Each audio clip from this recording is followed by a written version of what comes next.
A young man stands on a reviewing stand above a sea of soldiers. Missiles roll past on flatbed trucks the length of city blocks. He raises a hand. No one in the crowd blinks first. 9 years earlier, almost no one outside North Korea had seen his face. This is the story of a man who inherited an empire built on famine and fear, and reshaped it into a nuclear power that negotiates with presidents. His name is Kim Jong Un. What follows is not a portrait of a myth. It is a record of dates, decisions, and consequences. Kim Jong Un was born on January 8th, in either 1982, 1983, or 1984.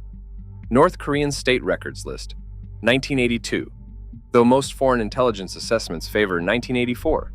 He was the third son of Kim Jong-il and Ko Young-hui, a dancer of Japanese-Korean descent whose background was quietly erased from official biographies.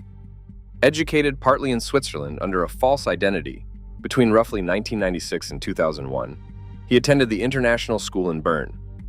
Classmates remember a quiet teenager obsessed with basketball, particularly the Chicago Bulls of Michael Jordan. Almost nothing else about those years was confirmed until after he took power.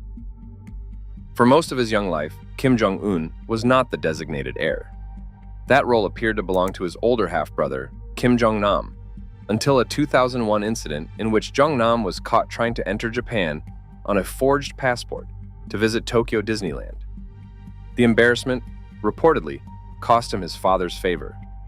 By 2009, state propaganda began quietly promoting Kim Jong-un as the brilliant comrade.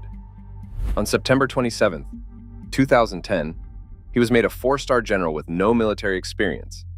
The next day, at a rare Workers' Party conference, he was appointed vice chairman of the Central Military Commission. The succession was now public. On December 17, 2011, Kim Jong-il died of a heart attack aboard a train. Kim Jong-un, believed to be 27 or 28 years old, became supreme leader of a nuclear-armed state of roughly 25 million people. Analysts inside and outside North Korea questioned whether the young, foreign-educated heir could hold the system together. He answered the question through a series of purges. In December 2013, his uncle by marriage, Jang Song Thaek, long considered the second most powerful man in the country, was arrested during a Politburo meeting, denounced as a traitor, and executed within days. State media published his indictment in unusually graphic language, accusing him of corruption and factionalism. On February 13, 2017, Kim Jong-un's estranged half-brother, Kim Jong-nam, was killed at Kuala Lumpur International Airport in Malaysia. 2 women smeared VX nerve agent on his face in a matter of seconds. He died within 20 minutes. Malaysian authorities and multiple governments concluded North Korean state involvement, though Pyongyang denied it. No senior North Korean official has ever been extradited or tried for the killing. By the mid-2010s, defector testimony and satellite imagery pointed to a broader pattern. Senior officials removed, demoted, or executed at a pace unseen, even under his father. The message to the elite was consistent. Loyalty was not inherited from the old guard. It had to be re-earned under the new one. North Korea's nuclear program predated Kim Jong-un by decades, but under his rule, it accelerated dramatically. He conducted 4 of the country's 6 known nuclear tests in February 2013, January 2016, September 2016, and September 3, 2017, the last of which North Korea claimed was a hydrogen bomb, with a yield estimated at 140 to 250 kilotons, roughly 10 times the Hiroshima bomb. Missile tests multiplied alongside them. In November 2017, North Korea test-fired the Hwasong-15, an intercontinental ballistic missile theoretically capable of reaching anywhere in the continental United States. State media declared the nuclear force complete. The escalation produced one of the most unusual diplomatic sequences of the 21st century. After a year of threats, including Kim Jong-un's declaration that a launch button sat on his desk, and President Donald Trump's reply about the size of his own, the 2 leaders met face-to-face in Singapore on June 12, 2018.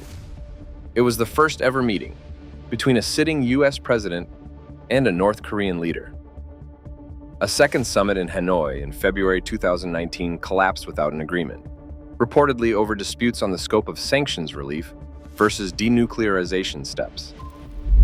A brief symbolic meeting followed at the demilitarized zone in June 2019, where Kim Jong Un became the first North Korean leader to step onto South Korean soil.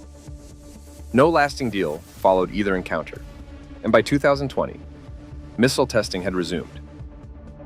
In January 2020, North Korea became one of the first countries in the world to seal its borders in response to COVID-19, closing trade with China, its economic lifeline, for roughly 3 years.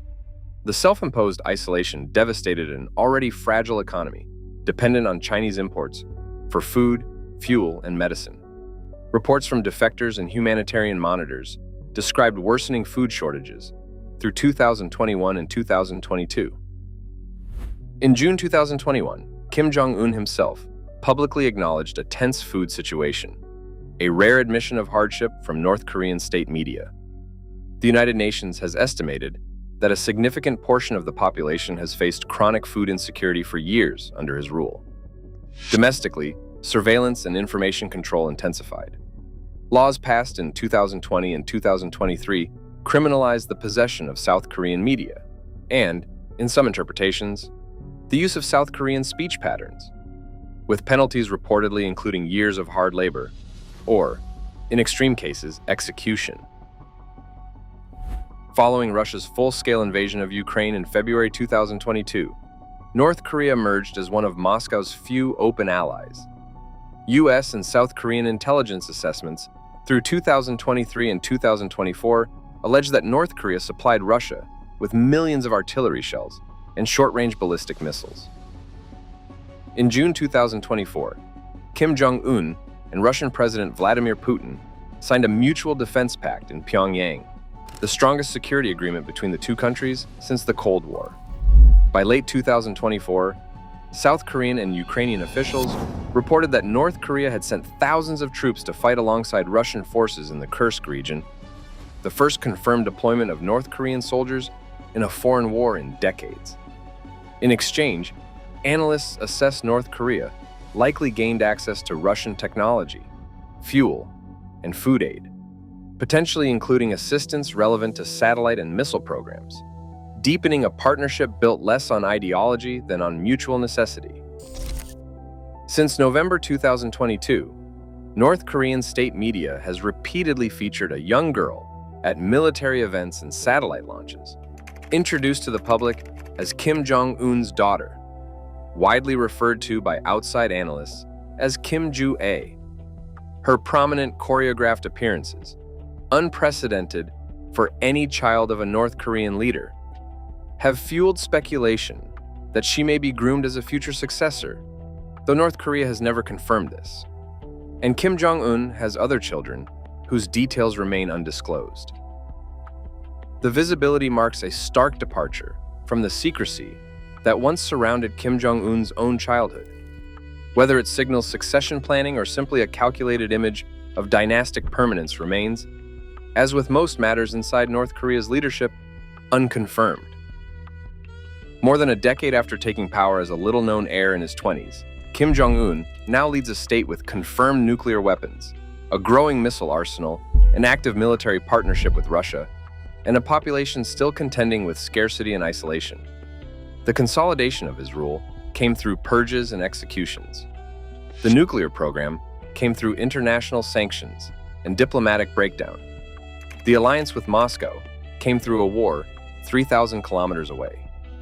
Each chapter reshaped North Korea's place in the world, and each began quietly, with decisions made behind walls that very few people have ever seen past.